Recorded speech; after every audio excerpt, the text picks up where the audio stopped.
Now we're going to discuss the truncus arteriosus and how. So the truncus arteriosus usually gets what we call right and left corner cushions, and these cushions combined with the proliferation of the endocardial cushion and the membranous portion of the interventricular septum, as we had already said. So it's conotruncal ridge and the right ridge, and then there is this, and it's this conus cushion that is continuous with the membrane of the interventricular septum. So this shows you septum. Then beginning of the 7th week, there is increase in the length. By the end of the 7th week, it's 22 millimeters. So you can appreciate the muscular part of the interventricular septum there, and the membranous part has eventually formed with the growth. We now have what we call ductus arteriosus. What is ductus arteriosus?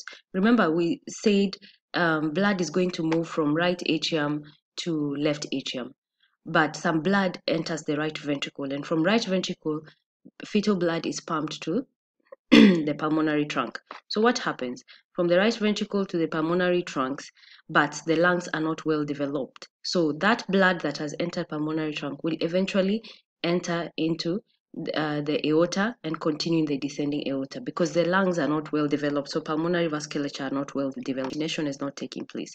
So ductus arteriosus is in utero to allow blood from right ventricle, blood that eventually enters right ventricle through pulmonary tract, it enters into the aorta. So, but in some cases, we have, like in this patient here, in this heart, the right atrium is here. There's a patent oval, so blood will move from right.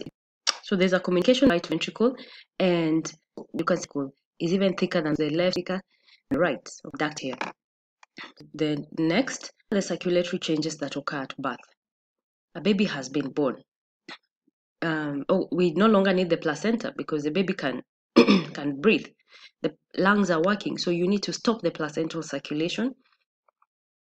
Umbilical vessels will be obliterated because we don't need the umbilical vessels. Okay, then foramen oval has to close. We don't need any communication between right atria and left atria because right atria has deoxygenated, left atria has oxygenated blood. The ductus arteriosus has to close because we are breathing now through the lungs. We need the blood to actually enter the lungs for oxygenation, no more bypassing the lungs. So you have to close the ductus arteriosus. Then the lungs are functioning, so you have to establish a pulmonary circulation. And then the ductus venosum closes. Remember, this is what was carrying from the umbilical vessels into the inferior vena cava. So what happens? The umbilical vessels will close, and you can see the vessels now form the ligaments, umbilical ligaments in the anterior abdominal wall. Then the umbilical vein and the ductus venosus, they close. And remember, ductus venosus, after it closes, then it remains as obliterated. You can appreciate here an obliterated umbilical vein, okay? And the ductus venosus will form ligamentum venosus, okay? Then the ductus arteriosus, we said it's usually between the pulmonary trunk and it's below the arc of the aorta. So it has to close because before we were carrying blood from the pulmonary trunk, then blood has to enter the aorta and bypass the lungs. So because in utero, the lungs are not functioning. But after birth, you have to close the ductus arteriosus. What happens to the foramen oval? This is the foramen oval. Okay, it closes. So this is the foramen and this is the limbus of foramen oval. So you appreciate them on the medial wall of the right atrium.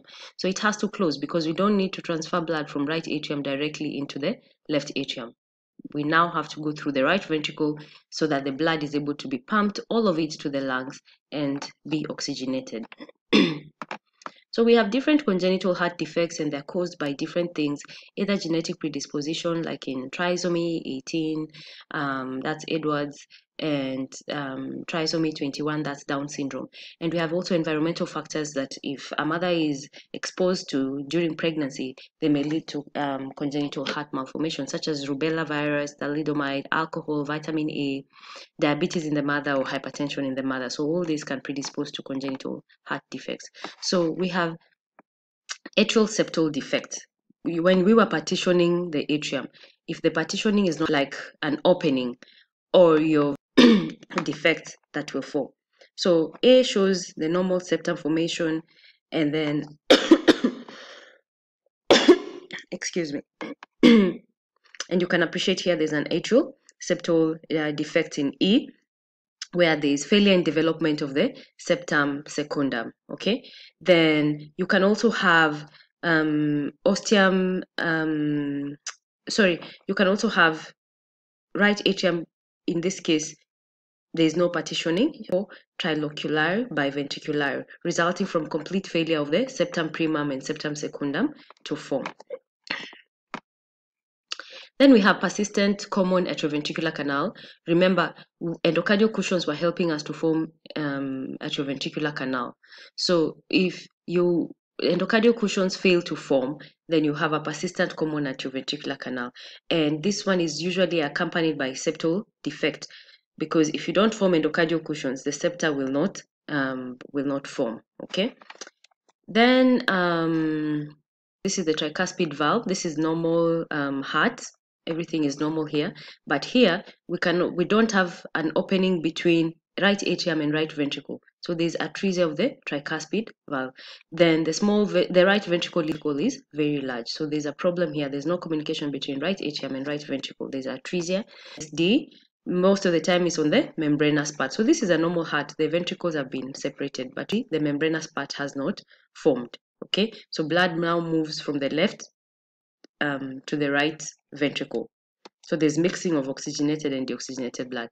Then we have what you call tetralogy of Fallot. So what happens in tetralogy of Fallot? Tetra means 4. So there's overriding of the aorta. You can see part of the aorta receives blood from the right. Aorta is only supposed to receive from the left ventricle, but it's now receiving from the right. Then there's a VSD, okay? Ventricular septal defect. That way, it means blood now moves from the left ventricle to the right ventricle. Then what happens? Since the pressure on the right is lower, the right has to overwork because it's handling a larger volume. So the muscles of the right ventricle now hypertrophy. Okay, so there is and lastly, there is stenosis of the pulmonary valve. So there's pulmonary stenosis. So those are the features of tetralogy of Fallot: overriding aorta, a VSD, a hypertrophy right ventricular wall, and stenosis of the pulmonary artery or trunk. So VSD, overriding aorta, pulmonary stenosis, and hypertrophy of the right ventricle. Those are the components of tetralogy of Fallot. Then you can have a persistent truncus arteriosus. Remember, the truncus arteriosus was forming a conotruncal septum that spirals. Then you're able to divide it into an aorta and pulmonary trunk. But now, if this septum does not form, you now have a common trunk. So the truncus arteriosus remains persistent. So you can see here, you're not able to differentiate the aorta and the pulmonary trunk. And that means that you're going to have mixing of oxygenated and deoxygenated blood. And this common unit is going to receive blood from both right and left ventricles. Then you can have transposition of great vessels. We know that the pulmonary, pulmonary trunk is supposed to receive from the right ventricle, while the aorta is supposed to receive from the left ventricle. But in transposition of the great vessels, you can see the aorta is now receiving from the right, while the pulmonary trunk is receiving from the left. Then you can have atresia of the pulmonary valves. Okay, so you can see here, atresia is like sort of failure of, having a lumen. So there's atresia in this case. The pulmonary valves are atretic, but the aortic route is normal. And the only access route to the lung in this case, blood has to move now from the left ventricle to the aorta, then from the aorta through the ductus arteriosus to the pulmonary trunk, then to the lungs for oxygenation. Because this region is atretic, it's obstructed. So you can't have, so in these babies, what happens? Blood will move from the right atrium. Foramen ovale will be kept patent, because if it comes to the right ventricle, it cannot exit. There is atresia here. So blood from right atrium will move to left atrium, from left atrium to left ventricle, then through the aorta. Then how does it get to the lungs for oxygenation? The ductus arteriosus is kept patent, then into the pulmonary trunk to the pulmonary arteries for oxygenation. Then we have valvular stenosis. Stenosis is narrowing, yeah? So in this case, there is stenosis of the valves of the aorta. And in B, you have atresia of the valves of the aorta. So it's atretic, is sort of like there's no lumen, blood cannot pass. Okay. Thank you very much.